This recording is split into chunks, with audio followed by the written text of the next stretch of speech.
सो ये वीडियो में हम देखने वाले हैं कि फ्लोरीमेट्री यानी फ्लोरेसेंस स्पेक्ट्रोस्कोपी जिसे वो भी कहा जाता है, वो किस थियरी पे काम करती है। ओके यानी उसका प्रिंसिपल क्या है, what exactly do we measure in fluorimetry. Okay so ये सब समझने के लिए फर्स्ट ऑफ ऑल हमें ये समझना ज़रूरी है कि fluorimetry actually molecular emission spectroscopy के अंडर आती है।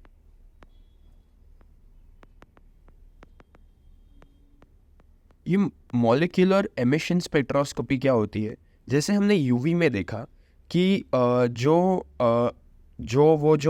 एनालाइट था उस केस में, वो जो लाइट को एब्जॉर्ब कर रहा था यूवी लाइट को, उसको हम मेजर कर रहे थे, राइट। तो वो होता है मॉलिक्यूलर एब्जॉर्प्शन स्पेक्ट्रोस्कोपी, ठीक है।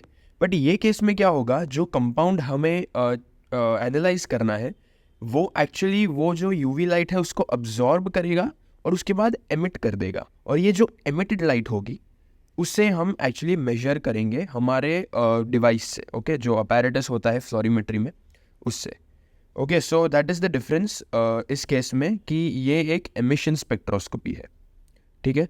So that is the first thing that you need to understand. अब ऐसी बात है कि यूवी में जो कंपाउंड्स हम एनालाइज कर रहे थे और फ्लोरीमेट्री में जो एनालाइज करने वाले हैं हम कंपाउंड्स, वो काफ़ी हद तक सिमिलर होंगे, यानी कि मॉलिक्यूल के पास एक क्रोमोफोर होना ज़रूरी है। क्रोमोफोर यानी कॉन्जुगेशन ऑफ डबल बॉन्ड्स, ठीक है। ये होना तो उसके पास ज़रूरी है ही, क्योंकि उसे पहले यूवी लाइट जो है वो एब्जॉर्ब करनी है, जिससे कि वो एमिट कर पाएगा, जिससे कि हम उसे मेजर कर पाएंगे। ओके सो इसमें भी N2 पाई स्टार और पाई टू पाई स्टार इंटरेक्शंस होंगे जो हमने पहले डिस्कस किए हुए थे यूवी में। ओके सो ये तो इसमें रिक्वायर्ड है ही। इसमें मेन डिफरेंस क्या है कि जो कंपाउंड इसमें यूवी लाइट को एब्जॉर्ब करेगा उसको एमिट करना भी आना चाहिए, यानी कि वो जो कंपाउंड है वो यूवी लाइट को एब्जॉर्ब करके एमिट भी करना चाहिए, ठीक है। अब इसे समझने के लिए हम एक बहुत इंटरेस्टिंग डायग्राम देखेंगे। इसे कहा जाता है जेबलॉन्स्की डायग्राम। ओके मैं इधर लिख देता हूँ जेबलॉन्स्की डायग्राम। ये स्कोग करके एक बुक है, स्कोग, इसमें देखा गया है, ठीक है। तो उसमें से मैं रेफरेंस ले रहा हूँ। ये उसमें क्या कहा गया है, ये जेबलॉन्स्की डायग्राम का मतलब क्या होता है कि हम इसमें हर एक इलेक्ट्रॉन की जो एनर्जी स्टेट होती है एट सर्टेन पॉइंट वो मेजर करते हैं। ओके सो लेट्स से कि हमने यहाँ पर जो इलेक्ट्रॉन कंसिडर कर रहे हैं ये है ग्राउंड स्टेट, ठीक है।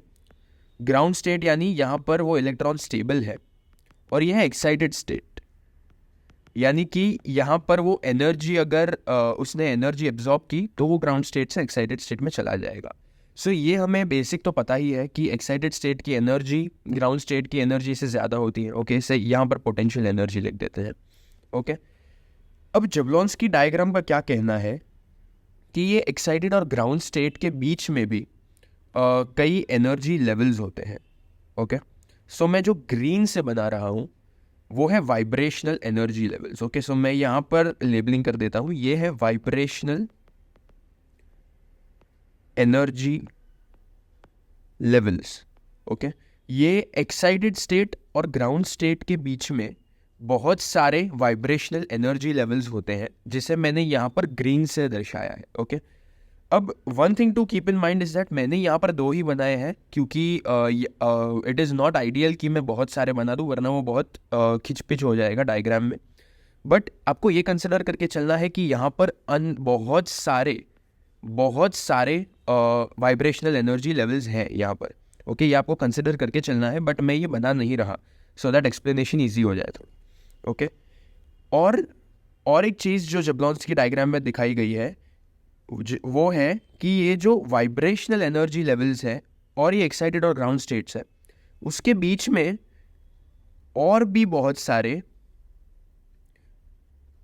रोटेशनल एनर्जी लेवल्स होते हैं, जिसे मैं ये पर्पल कलर से दिखा रहा हूँ। ओके ये है रोटेशनल एनर्जी लेवल्स। मैं इसे लेबल भी कर दूंगा, और ये मैं इतनी इतनी शांति से इसलिए बना रहा हूँ क्योंकि इसमें एक्सप्लेनेशन बहुत टफ होता है, टफ हो जाएगा अगर मैं बहुत जल्दी में बनाऊँगा तो। सो ग्राउंड एक्साइटेड स्टेट के ऊपर भी यही सेम बनेगा, vibrational energy levels and rotational energy levels, ये 3, यहाँ पर और 3। ओके, सो ये है जिब्लॉन्स की डायग्राम। मैं यहाँ पर लिख भी देता हूँ कि ये है रोटेशनल एनर्जी लेवल्स। ठीक है, तो ऑल इन ऑल इसका कहना क्या है कि ग्राउंड स्टेट और एक्साइटेड स्टेट के बीच में बहुत सारे वाइब्रेशनल एनर्जी लेवल्स होते हैं, और वाइब्रेशनल एनर्जी लेवल्स के बीच में बहुत सारे रोटेशनल एनर्जी लेवल्स होते हैं। ओके, इसमें भी मैंने 3 ही बनाए हैं, बट आपको कंसिडर करके चलना है कि बहुत सारे हैं बीच में। ओके, अब इसका कहना क्या है कि ये जो इलेक्ट्रॉन्स है, किसी भी एक मॉलिक्यूल में इलेक्ट्रॉन्स है, वो अलग अलग एनर्जी लेवल्स पर रह सकते हैं। ओके, लेट्स से एक हमने इलेक्ट्रॉन बनाया, वो ये लेवल पर है, एनर्जी लेवल पर। एक हमने इलेक्ट्रॉन लिया, वो है ये एनर्जी लेवल पर।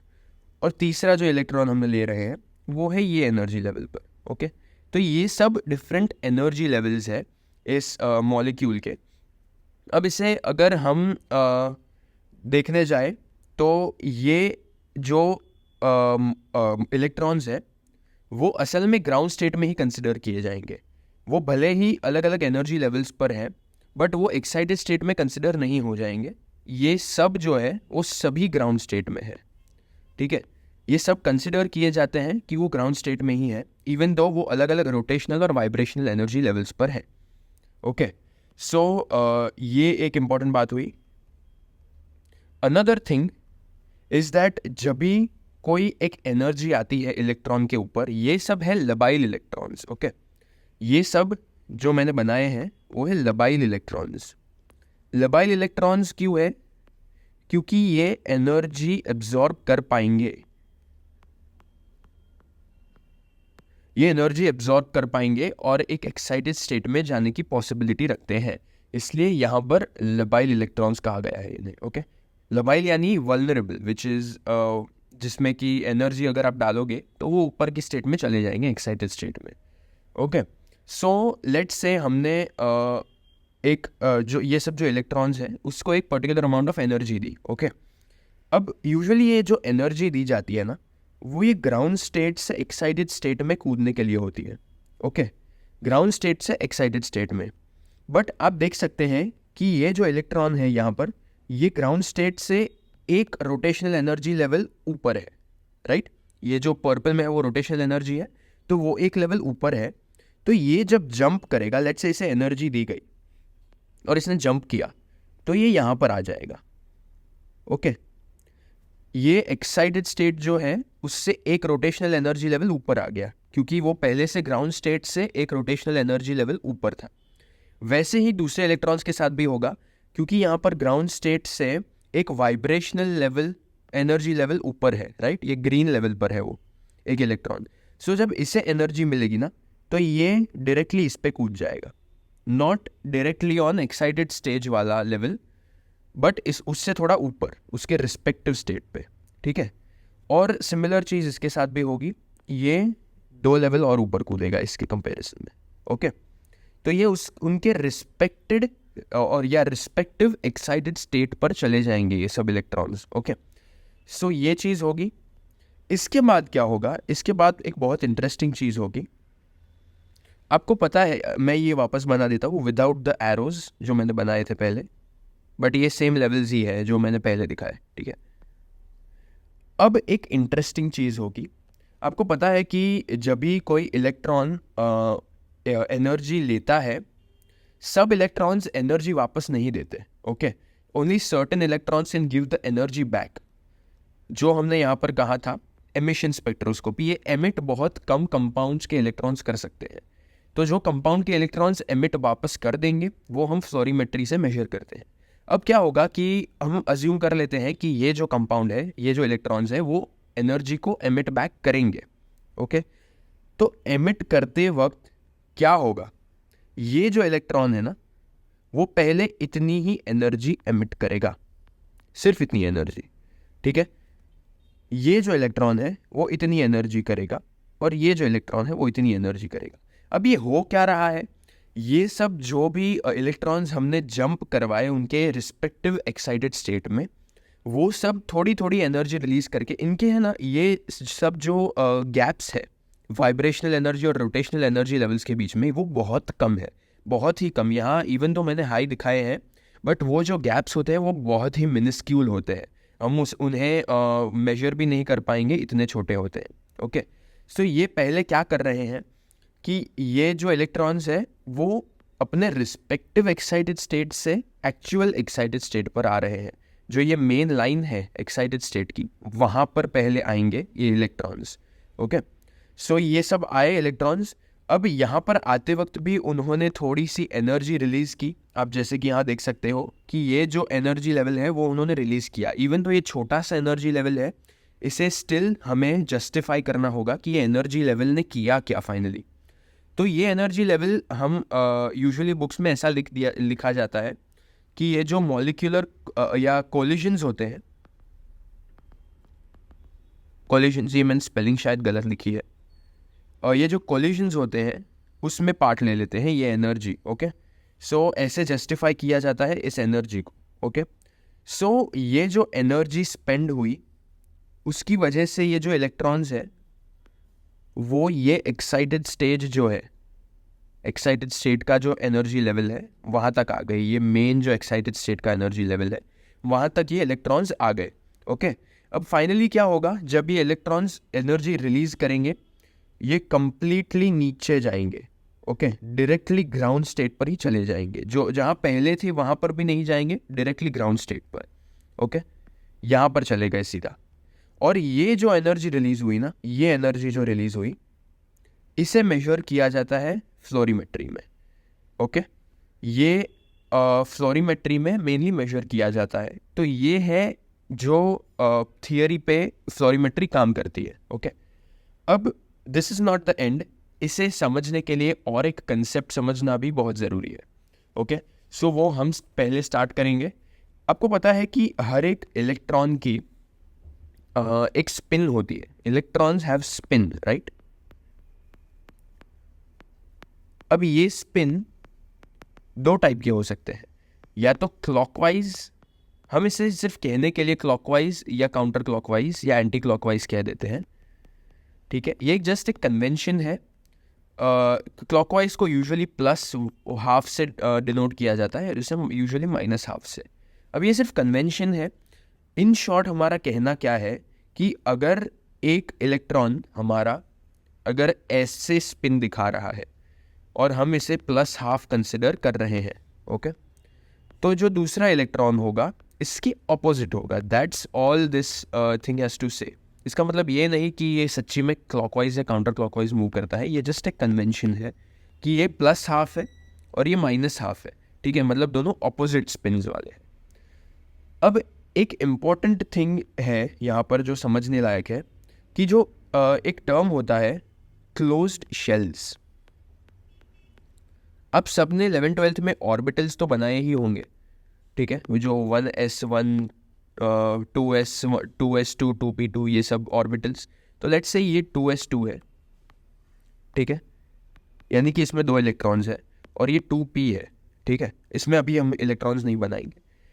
तो इसमें क्या कंसिडर किया जाता है कि जो एक ऑर्बिटल में जो इलेक्ट्रॉन्स बैठे हैं हम हमेशा उन्हें सेम स्पिन का ही कंसिडर करते हैं यूजुअली, ऑपोजिट स्पिन्स, आई अपोलोजाइज, हम उसे यूजुअली ऑपोजिट स्पिन्स कंसिडर करते हैं, ठीक है। अब ये ऑपोजिट स्पिन्स का मतलब क्या हुआ कि एक अगर इलेक्ट्रॉन का स्पिन प्लस हाफ है तो दूसरे का माइनस हाफ है, तो ये दोनों एक दूसरे को कैंसिल कर देंगे। ओके, सो ये क्लोज्ड शेल्स जो है वो ऐसे ऑर्बिटल्स होते हैं जिनमें 2 इलेक्ट्रॉन्स प्रेजेंट है पेयर में, और दोनों का जो स्पिन है वो अपोजिट है। ओके, सो ये है क्लोज्ड शेल।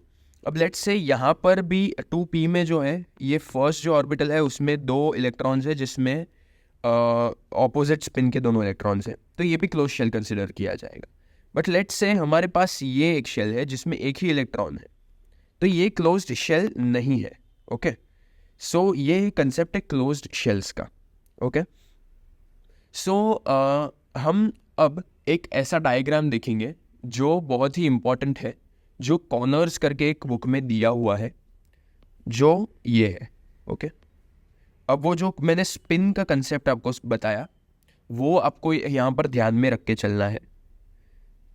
ओके, अब ये जो डायग्राम मैं बना रहा हूँ, इसका मतलब क्या हुआ वो हम समझेंगे।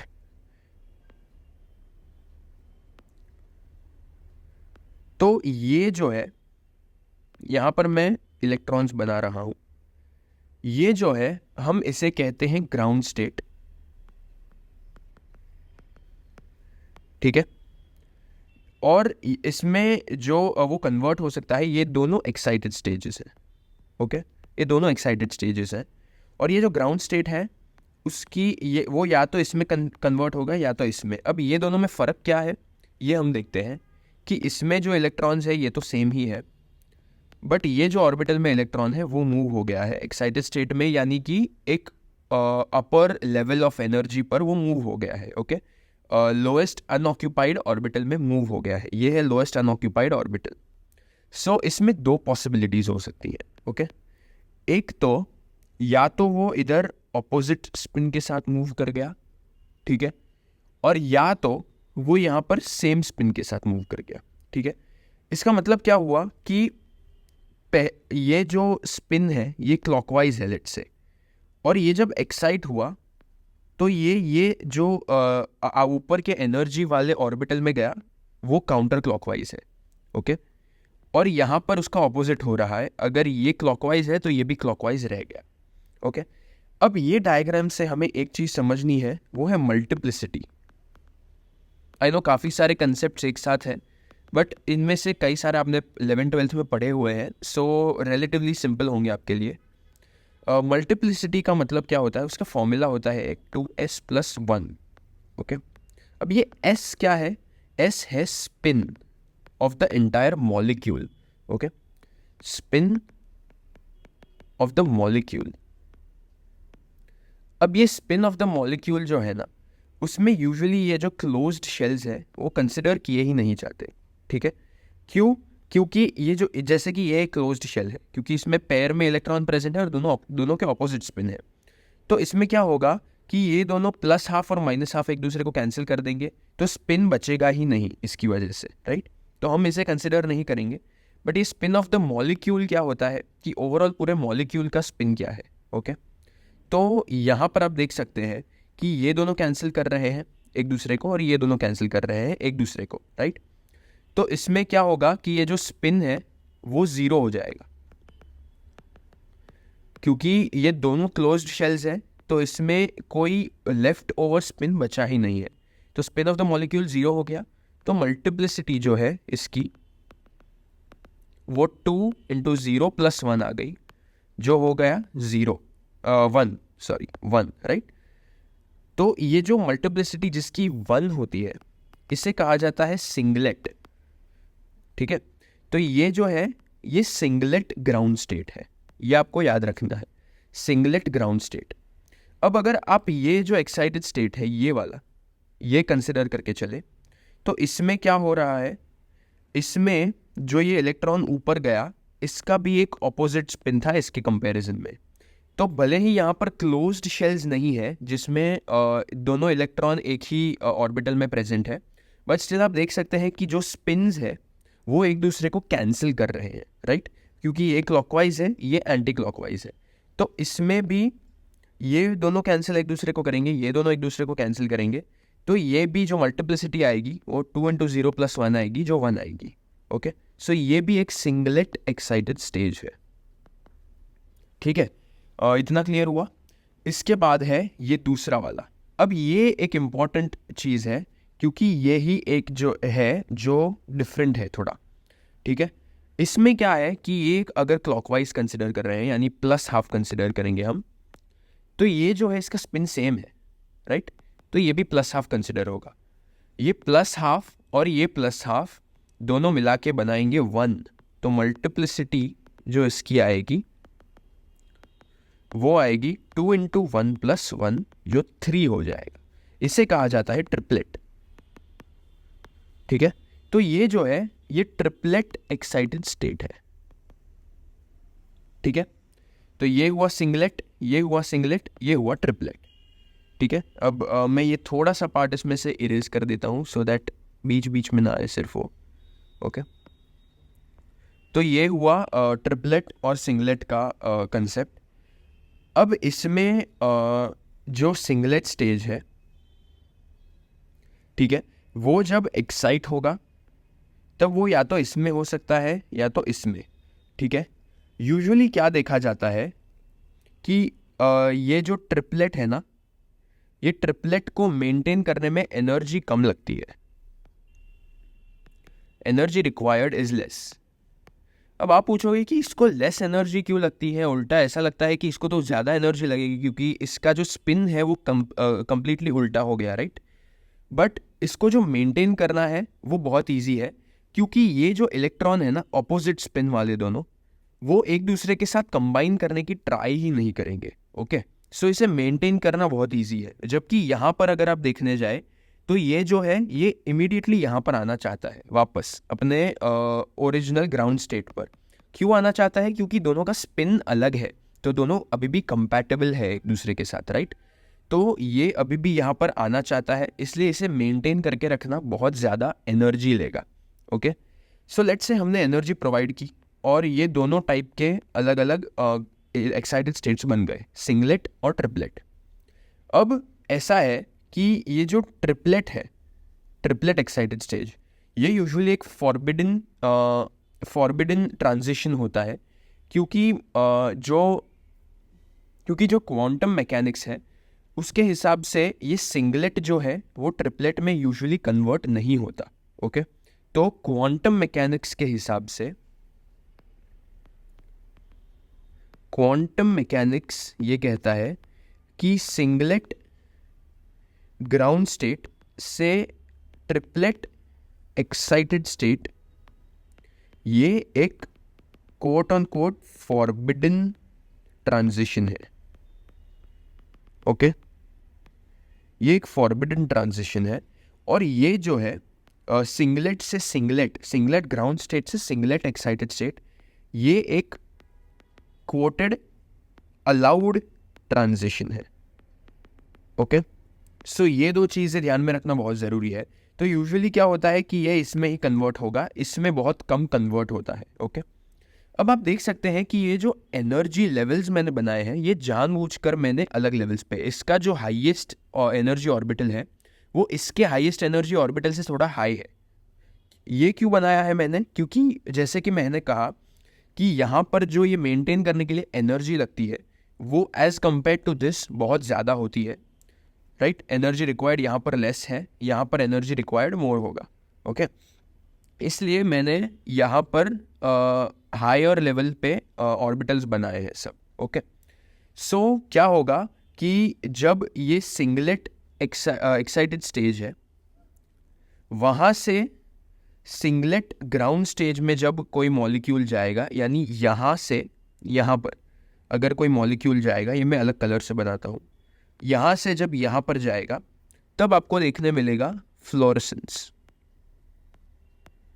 ठीक है, जो हमने यहाँ पर बताया ये जिबलॉन्स की डायग्राम में, वो भी सेम ही था। एक्साइटेड स्टेट से ग्राउंड स्टेट में हमने वही बताया था, बट हमने एक इम्पॉर्टेंट जो डिटेल मिस कर दी थी, वो है कि सिंगलेट एक्साइटेड स्टेट से सिंगलेट ग्राउंड स्टेट में जाएगा। ठीक है, ये हमने एक इम्पॉर्टेंट डिटेल मिस कर दी थी, इसलिए वो एक्सप्लेन करने के लिए ये सब बनाया गया है। ओके, और जब अभी ये भी पॉसिबिलिटी है कि ये थोड़ा तो बना ही हो, राइट। ये जो ट्रिपलेट एक्साइटेड स्टेट है वो शायद थोड़ा बना हो और वो भी चाहे कि एक्साइटेड स्टेट से ग्राउंड स्टेट में आ जाए, तो वो भी होता है। ओके, इससे कहा जाता है जब ये एनर्जी रिलीज होती है, यानी कि जब ये ट्रिपलेट एक्साइटेड स्टेट से सिंगलेट ग्राउंड स्टेट में जब कोई इलेक्ट्रॉन जाएगा, इसे टर्म किया जाता है फॉस्फोरेसेंस। ठीक है, तो एक ये था फ्लोरेसेंस, जो सिंगलेट एक्साइटेड स्टेट से सिंगलेट ग्राउंड स्टेट में गया तब कहा गया, और फॉस्फोरेसेंस वो है जब ट्रिपलेट एक्साइटेड स्टेट से सिंगलेट ग्राउंड स्टेट में गया। ओके, तो ये है फ्लोरेसेंस और फॉस्फोरेसेंस। अब फ्लोरेसेंस जो है वो हम मेजर कर सकते हैं फ्लोरीमेट्री से, क्योंकि उसे यूजुअली 10⁻⁻7 सेकेंड्स लगती है। ओके, अगर कोई एक कंपाउंड रेडिएशन एमिट करने के लायक है, ठीक है, और उसे सिंगलेट ग्राउंड स्टेट से सिंगलेट एक्साइटेड स्टेट में कन्वर्ट किया गया, तो वो जब जो स्पीड से एनर्जी रिलीज करेगा वो होगा 10⁻⁻7 सेकेंड्स, मतलब इतनी जल्दी वो जो रेडिएशन है उसको एमिट कर देगा। ठीक है, और जो फॉस्फोरेसेंस है यहाँ पर, उसे यूजुअली या तो मिनट्स लग सकते हैं, या तो आवर्स लग सकते हैं, या तो डेज लग सकते हैं। उसे बहुत एक वाइड वैरायटी ऑफ टाइम लगता है, वो जो हम प्रेडिक्ट नहीं कर पाते। इसलिए ये फॉस्फोरेसेंस यूजुअली हम मेजर नहीं करते, हम फ्लोरेसेंस मेजर करते हैं। ओके, सो ये है फ्लोरेसेंस। ठीक है, फ्लोरीमेट्री का मेन जो प्रिंसिपल है वो ये है। अनदर थिंग जो आपको ध्यान में रखनी है, the last thing for today is, जब आप फ्लोरेसेंस में ये ग्राफ प्लॉट करोगे, यानी कि एब्जॉर्बेंस वर्सेस लैम्बडा, ठीक है, ये 200 से 400 के बीच है, क्योंकि हम यूवी लाइट ही पास कर रहे हैं इसमें, जैसे कि हमने पहले कहा। इसमें एक ये पीक आएगा। अब ये पीक क्यों है? ये पीक इसलिए है क्योंकि हमने जो एनर्जी उसे सप्लाई की वो मेजर हो रही है, एनर्जी सप्लाइड होगी है। ओके, यानी कि इंसिडेंट, सप्लाइड यानी इंसिडेंट मेनली। ओके, और इसके बाद जो हम दूसरा प्लॉट करेंगे वो होगा ये। ठीक है, ये एक दूसरे के मिरर इमेजेस होंगे। ठीक है, ये दोनों एक दूसरे के मिरर इमेजेस हैं। ठीक है, अब ये जो मिरर इमेजेस हैं, इसमें से ये सेकंड पीक ये जो है वो है एनर्जी एमिटेड। ठीक है, हम इसे एनर्जी नहीं, actually that is not the most ideal term. इसे एनर्जी की जगह हम एक्चुअली कहेंगे रेडिएशन इंसिडेंट यहाँ पर, और यहाँ पर हम लिखेंगे एमिशन। ठीक है, अब आप देख सकते हैं कि इसमें एक राइट साइड पे शिफ्ट हुआ, राइट, जो इंसिडेंट था वहाँ से एमिशन में राइट साइड पे शिफ्ट हुआ। ये क्यों हमें देखने मिला? क्योंकि आप यहाँ पर देख सकते हैं कि जब ये इलेक्ट्रॉन्स एक्साइट हुए, ये जो इलेक्ट्रॉन्स थे वो एक्साइट हुए, उसके बाद वो थोड़ी सी एनर्जी लूज करके अपनी यहाँ पर एक्साइटेड सिंगलेट एक्साइटेड स्टेट का जो मेन लेवल है, एनर्जी लेवल, वहाँ तक गए। राइट, ये आप देख सकते हैं। ये जब यहाँ से यहाँ तक गए तो ये जो एनर्जी है वो थोड़ी वेस्ट हो गई। ठीक है, ये एनर्जी जो है वो वेस्ट हुई कोलिजन्स में। राइट, तो आप कह सकते हैं कि एनर्जी जो एमिटेड है वो हमेशा एनर्जी एब्जॉर्ब्ड के कंपैरिजन में कम होगी। ओके, क्योंकि इसने थोड़ा सा ये जो कोलिजन्स का एनर्जी वेस्ट किया, इवन दो वो बहुत कम अमाउंट था, बट स्टिल थोड़ा सा वेस्ट हुआ। सो जो एनर्जी वो एमिट करेगा, यानी ये वाला जो पोर्शन है, ये वाला पोर्शन, वो जो एब्जॉर्ब की उसने एनर्जी, उससे हमेशा कम होगा। ओके, सो इस वजह से हमें ये थोड़ा सा राइट साइड देखने मिलता है, क्योंकि राइट साइड में वेवलेंथ ज़्यादा है तो एनर्जी कम होगी। ठीक है, इसलिए हमें ये ऐसा ग्राफ मिलेगा। एक तो ये रेडिएशन जो इंसिडेंट किया, जो एनर्जी की रेडिएशन हमने इंसिडेंट की वो, और ये जो एनर्जी एमिट हुई वो। ओके, तो ये है फ्लोरीमेट्री की पूरी थियोरी। ये इसमें मैंने जो बुक्स रेफ़र की है वो एक तो है स्कूग और दूसरी है कॉनर्स। ठीक है, आप बेकेट भी यूज़ कर सकते हैं। Thank you for watching.